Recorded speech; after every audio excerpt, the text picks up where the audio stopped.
G'day, athletes. Welcome to the Kilted Athlete Podcast. I'm your host, Keith the Kiltman Robinson. A couple of months ago, I did an episode on how to run faster. It's generally one of the two goals of most people that take up running. And the other goal is running further, running longer distance. And that's what this episode is about, how to run further. So let's get stuck into it. Now, I want to reference a couple of my previous episodes in this episode. If you haven't heard them already, after listening to this, you might want to go back and listen to those. And the first one was episode 32, How to Run Faster, and episode 22, Intervals and Negative Splits.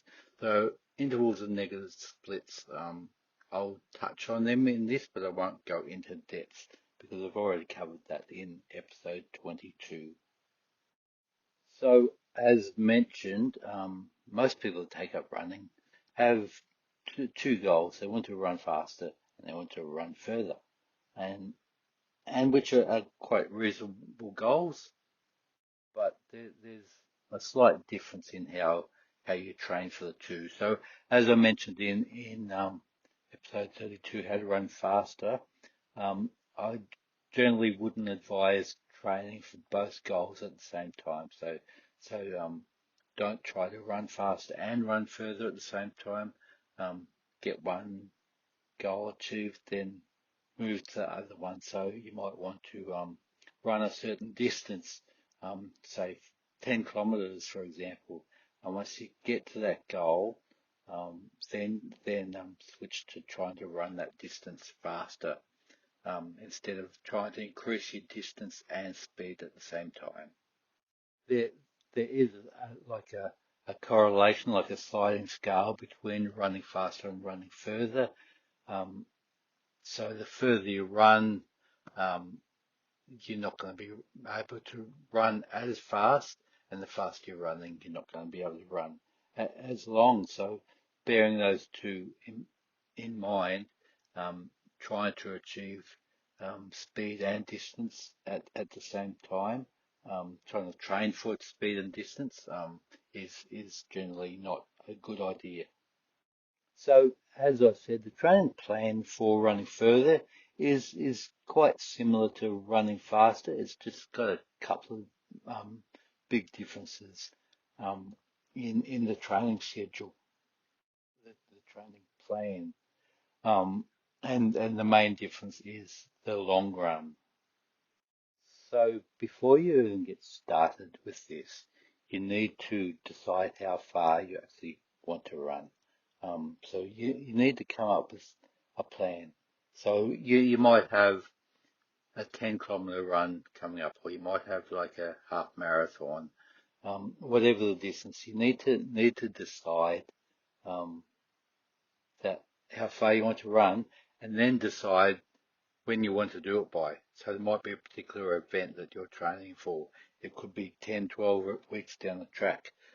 So come up with the distance you need and the time when you need to do it by. So um, once you've got those two factors, once you've got those two, the goal, um, the distance you want to do and the time you want to do it by, what you want to do then is work out what your baseline distance is. Now, this is the distance that you're regularly running, the longest distance that you're regularly running, and recently regularly running too. Um, if you've done a half marathon 6 months ago, but you're not regularly running that, you haven't run anywhere near that distance since then the half marathon isn't your baseline. If you're regularly running 10 kilometers once a week, then set the 10 kilometers as your baseline. Well, 5 kilometer, whatever the distance that you're running regularly, that's your baseline. And then you need to work out the difference. So obviously, if you're at 10 kilometers and you want to get to 21 kilometers, which is a half marathon, um, and I do realize about 30% of my listeners are from the US, so I'm not going I'm not going to translate every single distance I say into miles, but your half marathons, I think it's 13.1 miles. So yeah, yeah. So just say for example you're at your 10 kilometer mark. You're aiming for 21 kilometers. You've got like an 11 kilometer um, gap that you've got to make up there. Now you might work out, you might have 12 weeks, 3 months until the event that you want to do. Um, so then that's where the planning comes in. You've got to increase your distance by 11 kilometers over 12 weeks. So since your baselines are at 10 kilometers, you might, a good idea would be and a nice simple plan would be to add a kilometer to your long run each week, until you get to race day, and then you're at the 21-kilometer mark. That's probably the simplest way, and definitely one for beginners, especially if you're doing your first half marathon or whatever the distance is. I'm using a half marathon um, uh, quite a lot as an example because it is actually my favorite distance. But you can work this out to any distance. You might be at 5 kilometers as your baseline run. You might want to get to 10 kilometers. Um, so it's just a matter of working out how many weeks you need to achieve that gap. So once you've done the maths and worked out how far how far you need to be running for your long runs each week, depending on how many weeks you've got, that's when you come up with the training plan. So as with the how to run faster episode, um, once again I recommend there's 3 training runs a week. Now that doesn't mean you can't run more than 3 times a week, but three hard training runs per week. You can you can run slower recovery runs on other days, but um, you need to make sure you're not kind of busting yourself in those slower runs. Make sure they're at a slower pace so that you're not, busting yourself for your training, which is a common mistake. A lot of people do is they just think running every day is going to help them, and sometimes, quite often, it can be counterproductive. Just like going to the gym and lifting weights, the same exercise every day can be counterproductive. Running every day, definitely running hard every day can be counterproductive. So just make sure if you're adding in those extra runs, any more than three, then they're at a slower tempo or slower pace, and they're more leisurely recovery runs. So we'll go back to three training runs per week. Um, so the way you break these three up, your long run. So you generally do that if you have weekends off. You generally want to do your long run on the weekend where you've got more time, and you'll do what I call a mid-distance run. Now, your mid-distance run is going to be about a third the distance of your long run. So just say if your long run for the week is 15 kilometers, your mid-distance run um, it would be about 5 kilometers. And then the third run, and I throw this into every training plan, is your intervals. And as I mentioned, if you want to know more about intervals, go to episode 22, intervals and negative splits. You can also throw negative splits in there just to shake it up if you want a bit of a break from intervals. They're both tough training, and yeah, they they definitely add value to your training plan. Now let's talk about the long run. Now, if if you're just beginning and just trying to get a distance of 5 kilometers or less, I'm going to recommend a slightly different plan for your long run than for people that are already at that 5K mark and are aiming for longer distance. So I'll explain the 5K and below plan um, just after this. But for those that are going for above 5K, you might be at 5K going to 10K, you might be at 10K trying to get a half marathon. Um, yeah, well, whatever the um, distance is. Um, as I said, find your baseline, find your difference that you need to make up.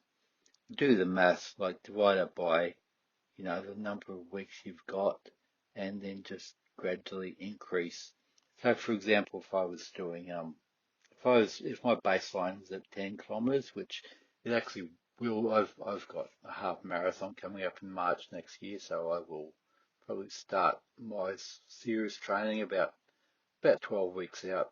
Um, I will, and my baseline at the moment is the 10 kilometers, so got 12 weeks to make up 11 kilometers. Um, so I'll start my training around Christmas time, which is pretty horrible time in Australia to start your training. It's the hottest time of the year, and there's all the Christmas and New Year parties and goodies hovering about there. So it's you definitely need some discipline there to begin your training at that time of the year. But anyway, that's what I'll be doing. I'll start my training. I'll talk about training periodization in another podcast too. But essentially, you as with most sports, you don't want to be training at your highest intensity all year round. Um, Most sports have a season, and periodization of training kind of revolves around that season. Anyway, I think I digressed a bit there. Back to what I was talking about. So your distance is decided by um, um, the time, the distance you need to make up in that amount of time. So the goal is to add a bit more distance each week until you gradually going up in increments. So by the time your target date has come about, you're kind of at that distance. So as I said, if I'm doing the simplest way, if I'm going from 10 Ks to the half marathon, I've got 12 weeks. I'm just adding a kilometre a week.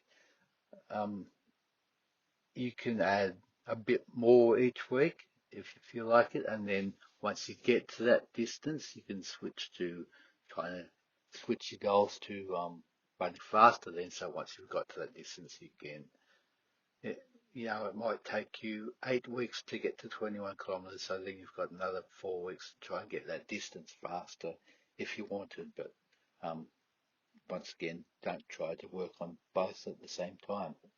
So your long run, as I said, do that on the day of the week, whether it's a weekend or if you have other days off during the week, the day that you've got the most time. Now this run is going to be slower than you would be normally running a shorter distance, obviously, because of the sliding scale between running fast and running distance. So your mid-distance run is approximately a third of what your long run for the week will be. So if as I said, if you're working from 10 kilometers to half marathon, the day I might start with a 10K, so my mid distance would be about 3.5 Ks. When I get to 15Ks, my mid distance will be 5. And then when I reach that 21 Ks, I'm doing 7 kilometer for a mid distance. Now this is important because you kind of still want to get time on the legs, so you want to be pushing.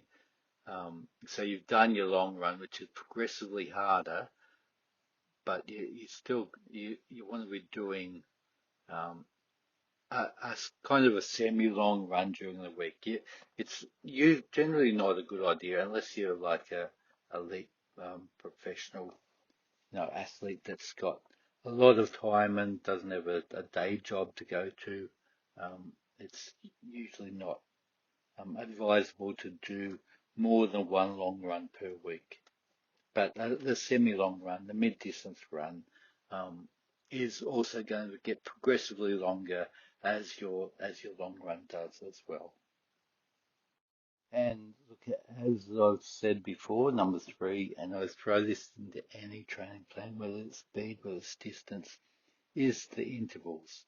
Now, the intervals are the leg day of runners. It's the one that people tend to avoid because they're tough. Um, So I'm going to say intervals, but you might want to throw negative splits into there just to break it up. You might do intervals one week, negative splits another week. Just something that's tough and you know getting your heart rate up there. And this is helping your leg strength. This is helping your cardio strength, and it is also helping your mental resilience um, to be able to push through. Because the intervals are tough, and it takes a lot of mental resilience to get through it. I would suggest scheduling intervals to whatever day of the week where you're most time poor, because intervals are the kind of workout that where you can get a lot of work done in a very short period of time. One of my favorite interval sessions is I just jump on the treadmill. It's a 15-minute session. I do a 3-minute warm up, 3-minute cool down. In between, I do 5 intervals. Um I do 1 minute on as at a fast pace, and a minute at a recovery pace. With the intervals too, it's also a good idea to try and, especially as you're going for distance rather than speed. So if you're going for speed, um, you want to slow right down, get that heart rate down again. But when you train for distance, you want to you train for a bit of endurance as well. So still hit your intervals quite hard, but with your recovery, you kind of want to be jogging that out. You don't want to be stopping and walking. It's kind of important that you're learning to recover on the run because you want that endurance as well. Now I did mention there's a slightly different plan for the long run for um if you're aiming for 5Ks or less. So you might be like a beginner runner or someone that hasn't run for a while and trying to get yourself up to that 5K mark. So what I'd recommend for a training plan for that is you still have your 3 runs per week. You have your long run, your mid distance run, and your intervals. But with your long run, instead of getting progressively longer each week, go for that distance. Say if it's 5Ks, do the whole 5Ks. If you walk where you need to, but each week try to improve on that time. So try to be doing less walking, more running, and that's I find that is a better plan for the people that are just trying to get to that 5K mark or less, 3Ks, whatever the distance is, rather than increasing that distance by a bit each week. So go for that distance. So you're used to doing the distance. You know what the distance feels like. It could be a 5K park run that you're doing um, on a Saturday morning, just trying to get get more running and less walking until you'll eventually be able to run the whole thing. Still put in your mid distance run. So your mid distance run might be about 2Ks, and throw in the intervals as well. Now, I just want to talk a bit about recovery too. So I've talked about the recovery runs, um, and people do fall into the trap of thinking that running more is running better. And look, I'm not going to say don't run every day of the week, but if you're doing these training runs, you're going to need more recovery. So your recovery runs, you really want to keep them nice and easy, nice and sociable, kind of more relaxing runs, um, not not hard training runs.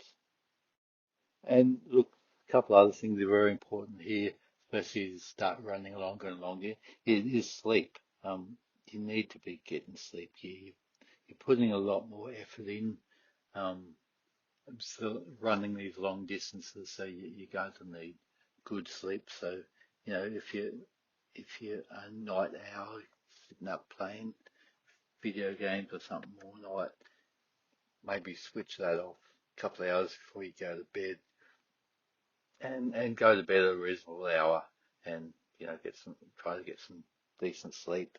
And the other one is food.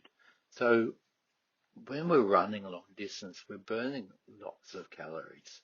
Um, Now a lot of runners will kind of hook into the carbs, and nothing. I'm not like a carbophobe or anything like that. You definitely need carbs, but um, one thing a lot of runners aren't that good at is getting enough protein into the diet. The kind of thing that proteins for bodybuilders, um, and their runners, they need carbs, not protein, but you kind of, you're going to be burning a lot of calories in these long runs. And if you're just replacing them with carbs and not protein, like your muscles are kind of going to start getting whittled away and you'll probably lose a lot of weight, but you'll find a lot of that weight will be muscle weight as well. So you kind of want to look after that muscle, um, and get some sufficient food in there, including protein. And look on the muscle thing too.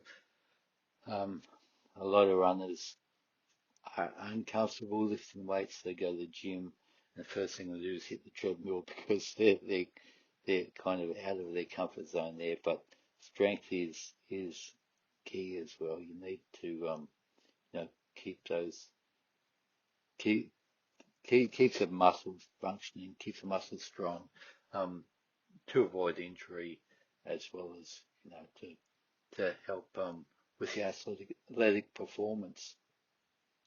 Um, but if you're hitting the gym, there's kind of there's it's a balancing act. You need to kind of time your workout so you're not going to be fatigued. So if you're running, long distances um, on a Saturday, um, probably from Wednesday, make your last weight session maybe Wednesday. Um, you kind of don't want to be fatigued, and not only your legs. I have made a mistake before of thinking, oh well, you I won't do a leg workout a couple of days, but I'll do like an upper body workout, and that's I've regretted that because it's amazing how much you use your shoulders when you're running. So a couple of times I've done a big upper body workout a couple of days before a long run, and at about the 7K mark, my shoulders are absolutely aching. So yeah, do that strength work, but kind of work your routine around. If you're doing your long runs later in the week, do your strength work earlier in the week. So anyway, there you go, guys. How to run further? Look, it's not rocket science. Just a couple of things, as I said. Come up with a plan. You need to have a plan. If you have a plan, um, instead of just going and just willy-nilly just going out for a jog, which is all right. There's nothing wrong with just going out for a jog. I enjoy that sometimes, but I don't call them training runs. Often if I'm like in a new town or something, I'll go for a jog just to explore around, and it's more of an enjoyable, relaxing jog. Um, but when you're training, you need to have specific training runs.